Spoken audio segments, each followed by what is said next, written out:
2027 में मायावती मुख्यमंत्री बन सकती है। 2027 में मैं मायावती को मुख्यमंत्री की शपथ लेते हुए देखता हूँ, कैसे ये नहीं बता पाऊंगा। 26 में मिलिएगा, फरवरी में बताऊंगा। कितनी सीटें ले आए तो मुख्यमंत्री बन सकती है। मायावती ने कह दिया है कि कमर कस लो अभी से 2027 के लिए। नुकसान किसका होगा? एक तबका ऐसा है कहता है कि अगर मायावती इंडिया गठबंधन में आ जाएं तो भारतीय जनता पार्टी को हराना बहुत आसान हो जाएगा। इंडिया गठबंधन में नहीं है तो मायावती क्या जाएंगे? तो वक्त के साथ बदली नहीं मायावती, या बीएसपी बदली नहीं, या फिर बदलने की अब कोशिश हो रही है 2024 में? मुझे नहीं लगता कि आज भी वो बदली है। जो आज की बैठक है, इससे पहले मुसलमानों के लिए कोई अलग से बैठक नहीं हुई पार्टी ऑफिस में।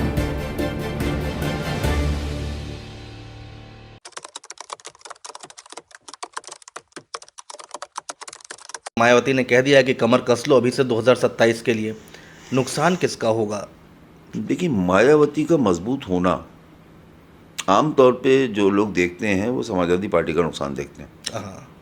मेरा मानना है कि मजबूत मायावती समाजवादी पार्टी से ज़्यादा बीजेपी को डैमेज करती हैं। कैसे? जब जब मायावती के 60-70 एमएलए हुए हैं, तब तब बीजेपी जो है सत्ता से बाहर हो गई। और जब मायावती बहुमत में आई है तो बीजेपी बहुत दूर जा चुकी थी। इतनी दूर चली गई कि उसको मतलब दूर दूर तक उसका निशान नहीं था। उसकी वजह है नान यादव ओबीसी, जो 2014 के बाद अमित शाह ने जो बीएसपी के तमाम नेताओं को तोड़ा, वो जुगल किशोर रहे हों, परमदेव यादव रहे हों, तमाम नेता, और उनसे काशीराम का वो फॉर्मूला लिया। मैं अक्सर कहता हूँ कि ओबीसी पॉलिटिक्स में धर्म, जो आपका जात है, जात पर धर्म का तड़का मार के वही काशीराम के फार्मूले को उठा के रख दिया अमित शाह ने। मैं बिल्कुल उसमें कुछ नया नहीं देखता। उस जात को, उनका भी मौर्य था, स्वामी प्रसाद मौर्य, तुम ले आए केशव मौर्य। उनका भी चौहान था, दारा सिंह चौहान, फागू चौहान, तुम दोनों को तुम ले आए, दारा सिंह चौहान, फागू चौहान। उनके बाद भी रामचंद्र राजभर, सुखदेव राजभर थे, तुम भी ले आए, ओम प्रकाश राजभर की पार्टी। वो सारी आप पूरे प्रदेश में घूम जाइए, उनके पास भी निषाद थे, धर्मराज निषाद होती है, तमाम लोग। आप भी ले आए एक दूसरा निषादों का नेता संजय निषाद, उसके साथ अपने अलायंस किया, बेटे को टिकट दिया, 5 टिकट और बांट दिया, हो गया काम। जो काशीराम का फॉर्मूला था, सेम फॉर्मूला, बस ये है कि काशीराम के फॉर्मूले में सामाजिक न्याय और सामाजिक परिवर्तन था, और भारतीय जनता पार्टी के फॉर्मूले में जाति पर धर्म का तड़का था। इसके अतिरिक्त कुछ नहीं हुआ, और उसका फायदा उन्हें मिल गया। आज अगर लौटती हुई मायावती, मजबूत मायावती दिखाई देती हैं, तो सबसे पहला नुकसान तो बीजेपी का शुरू होगा। ठीक है। ओबीसी का वो तबका जो नान यादव के चक्कर में बीजेपी के पास चला गया, बसपा छोड़ के। आप उसकी मिसाल ले लीजिए। ओम प्रकाश राजभर मायावती के कसीदे पढ़ रहे हैं, संजय निषाद मायावती के कसीदे पढ़ रहे हैं, पल्लवी पटेल के बारे में मुझे जानकारी, उन्होंने मायावती को कई बार अप्रोच किया अपने लिए, पहले भी उन्होंने काफी कराया, क्या किया। तो ये सारी चीजें आप अगर देखिए तो आपको क्या लगता है कि नुकसान किसका होगा? बीजेपी का होगा। समाजवादी पार्टी का नुकसान जो होगा तो वो फुटकर नहीं होगा। समाजवादी पार्टी का नुकसान होगा तो मुसलमानों का होगा, और बड़ा नुकसान होगा। मैं आपको बताऊं, 1984-85 तक कांग्रेस को भी यही गलतफहमी थी कि मुसलमान जाएगा कहाँ। यही गलतफहमी आज की समाजवादी पार्टी में अखिलेश यादव की हो गई, मुसलमान जाएगा कहाँ। पश्चिमी उत्तर प्रदेश के एक नेता से उन्होंने कहा, ये जुमला कहा कि मुसलमान जाएगा कहाँ, मुस्लिम नेता से। उन्होंने कहा जहन्नुम में चला जाएगा, लेकिन आपके साथ नहीं रहेगा। मुसलमान ने जब कांग्रेस को 85 में छोड़ा, तो फिर कांग्रेस के पास सर छुपाने की जगह पूरे देश में नहीं बची थी। कांग्रेस के ख़त्म होने की 2 वजह थी, शेड्यूल कास्ट का बसपा के साथ जाना और मुसलमानों का कांग्रेस को छोड़ देना। कर्नाटका में नहीं बची थी कांग्रेस, तेलंगाना में नहीं बची थी कांग्रेस, उत्तर प्रदेश से तो साफ थी ही, बिहार में आज तक स्ट्रगल कर रही है। कांग्रेस ख़त्म हो गई थी, इन सारे राज्यों में कांग्रेस के मुख्यमंत्री होते थे। तो ये कौम जो है ना, पेशेंस इसके अंदर बहुत ज़्यादा है। लेकिन जब ये होता है ना सोडा बॉटल, ये सोडा बॉटल वाला मामला है, एक बार जब ढक्कन खुल गया तो अंदर कुछ नहीं बचेगा। तो ये वहाँ पे खड़ा है। नुकसान तो समाजवादी पार्टी का अगर होगा तो बिल्कुल वाइप ऑफ हो जाएगी। लेकिन बीजेपी का भी नुकसान होगा, क्योंकि बीजेपी में एक तबका बीजेपी मुखिया से बहुत नाराज है, और वो तबका बहुत दिमागी है, बहुत ज़हीन है, वो अपने दिमाग से खेलता है। और उसने बहुजन समाज पार्टी की 7 से 12 की सरकार में खूब मलाई खाई है, खूब मज़े उठाए हैं, खूब मज़े लिए हैं। वो अगर यहाँ पर अपनी, एक तो उसने रैली करके 9 अक्टूबर को दिखा दिया, देखिए हमारा वाला हमारे पास वापस आ गया। अगर उसमें ओबीसी का जुड़ाव दिखाई दिया, उसमें दूसरे जो आपके लोग हैं ओबीसी के तमाम लोग अगर नेता आते हुए दिखाई दिए, तो वो तबका सबसे पहले छोड़ेगा भारतीय जनता पार्टी को। और भारतीय जनता पार्टी का ब्रेन भी वो है, और वोट भी हो रहे हैं। यादव वोट बैंक को तोड़ना आसान है? नहीं, यादव वोट बैंक को तोड़ने के लिए आपको कुछ नहीं करना, सिर्फ यादव कैंडिडेट दे दे दूसरी पार्टी, यादव वोट बैंक टूट जाता है। उसकी मिसाल मैं देता हूँ, रुदौली विधानसभा है, 2 बार से अब्बास अली जैदी रुश्दी मियां विधायक होते थे सपा के। वहाँ भारतीय जनता पार्टी ने रामचंद्र यादव को टिकट दे दिया, 3 बार से हार रहे हैं अब्बास अली जैदी रुश्दी मियां। यादव कैंडिडेट बीजेपी का आया, मुस्लिम हार गया। जौनपुर आप जाइए, अरशद खान समाजवादी पार्टी से लड़े, पूर्व विधायक थे जौनपुर से, भाजपा से कैंडिडेट आ गया यादव, 2 बार से मुसलमान को हरा रहा है। तो यादव तोड़ने के लिए कुछ नहीं करना है, बस कैंडिडेट बस आपको यादव न लड़ाओ, आप यादव दे दिए, टूट गया यादव, टूट गया। और उसकी मिसाल देता हूँ, 2009 में बहुजन समाज पार्टी ने उत्तर प्रदेश में 6 यादव एक तरफ से एमपी जिता दिए थे, और सरकार मुलायम सिंह यादव की थी। रमाकांत यादव, उमाकांत यादव, भालचंद यादव, मिसेन यादव, कैलाश नाथ यादव और डीपी यादव। 2027 में मायावती मुख्यमंत्री बन सकती हैं?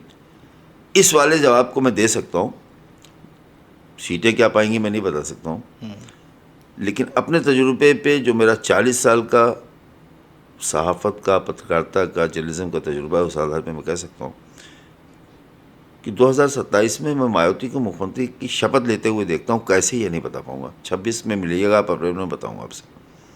शपथ लेते हुए देखते हैं? शपथ लेते हुए मायावती को मैं देख रहा हूँ उत्तर प्रदेश में, कैसे ये 26 अप्रैल में बताऊंगा आपको। कितनी सीटें ले आए तो मुख्यमंत्री बन सकती हैं? देखिए, मायावती पहली बार मुख्यमंत्री तो 41 MLA बन गई थी। हाँ, मैं इसीलिए पूछ रहा हूँ कि 2027 में तो 41 में बन गई थी, या 39 से 37 थी, ऐसी 40 के अंदर थी। समय बदल गया है। जो 63 MLA थे उनके, जो जीते थे 67, उस 67 MLA में आधे तो मुलायम सिंह तोड़ ले गए थे। वक्त बहुत बदल गया है, मैं ये कह रहा हूँ बदले हुए वक्त ही पे तो अभी हम आपको पॉडकास्ट खत्म होगा तो मैं आपको बता दूंगा कैसे बनेंगे। अच्छा ठीक है, जो पॉडकास्ट खत्म होने के बाद आप बताएंगे वो कब मैं दोबारा आपसे पॉडकास्ट करूं जो आप कैमरे में मैं आपको अप्रैल में बता दूंगा, 26 में। अच्छा, और एक मोटा तौर पे आकलन, बीएसपी कितनी? देखिए, बहुजन समाज पार्टी या तो अगर मुस्लिम और जिस तरह से आज उन्होंने झोंका है, और अगर बिहार का रिजल्ट तेजस्वी के खिलाफ जाता है तो फिर मायावती अपने दम पे ले आएंगी। फिर अखिलेश यादव बहुत दूर जा चुके होंगे। ठीक है, जहां मुसलमान डाइवर्ट हुआ, सिर्फ पश्चिम का हो गया, तब भी मायावती का काम हो जाएगा। और जैसा कि ब्राह्मणों के बारे में कहा जाता है, बहुत समझदार कौम होती है। मजबूत बीएसपी में सबसे पहले ज्वाइनिंग की अगर बाढ़ आएगी तो वहीं से आएगी, क्योंकि कमजोर पे वो दांव नहीं लगाएंगे। उनको पता है उत्तर प्रदेश की 403 के हाल क्या है। उनको जैसे ही लगेगा 403 सीट में ये 200-300 पे तो सिर्फ मायावती की बात चल रही है, वो चुपचाप चले जाएंगे धीरे से। अखिलेश के साथ वो नहीं जाएंगे, क्योंकि सांस्कृतिक राष्ट्रवाद भी कोई चीज़ होता है। उत्तर प्रदेश की राजनीति में मायावती को अभी लोग या फिर विपक्षी दल जो हैं वो हल्के में ले रहे हैं? मुझे नहीं लगता है कि मायावती को हल्के में ले रहे हैं, क्योंकि मायावती की जितनी चर्चा इधर 3 महीने में हो गई, मैंने दूसरे नेता की चर्चा ही नहीं देखा। अखिलेश यादव रोज़ प्रेस कॉन्फ्रेंस करते हैं, उतनी चर्चा नहीं होती है। मायावती एक विज्ञप्ति भेज के उतनी चर्चा करा रही, एक ट्वीट करके उतनी चर्चा करा रही। ठीक बात। मायावती की जगह आप क्या इंडिया गठबंधन में देखते हैं? आपकी नज़र से क्या है? आपने इतने साल से कवर किया है और लोग ये चर्चा करते हैं, एक तबका ऐसा है कहता है कि अगर मायावती इंडिया गठबंधन में आ जाएं तो भारतीय जनता पार्टी को हराना बहुत आसान हो जाएगा। मैं आपको बताऊं, इंडिया गठबंधन बहुत बड़ा है।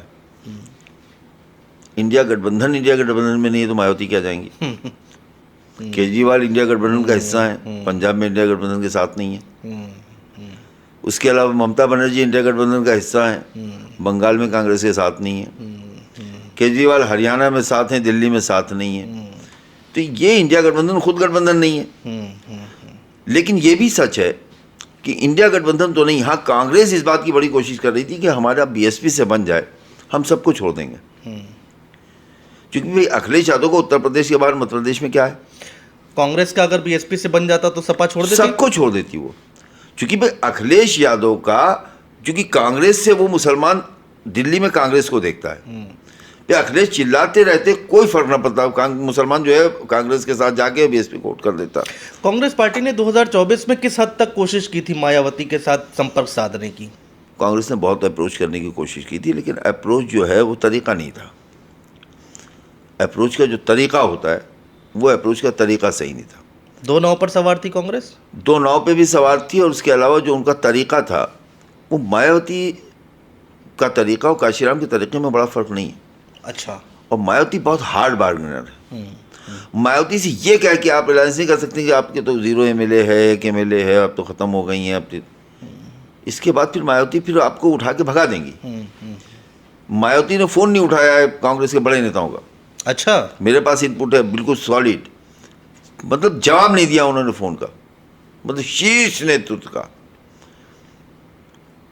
नाम बता सकते हैं किसका फोन नहीं उठाया? अब देखिए, ऐसा है कि अब आप और हमको हमारी आपकी रोजी रोटी यही है कि हम अपने सूत्र को पोशीदा रखें।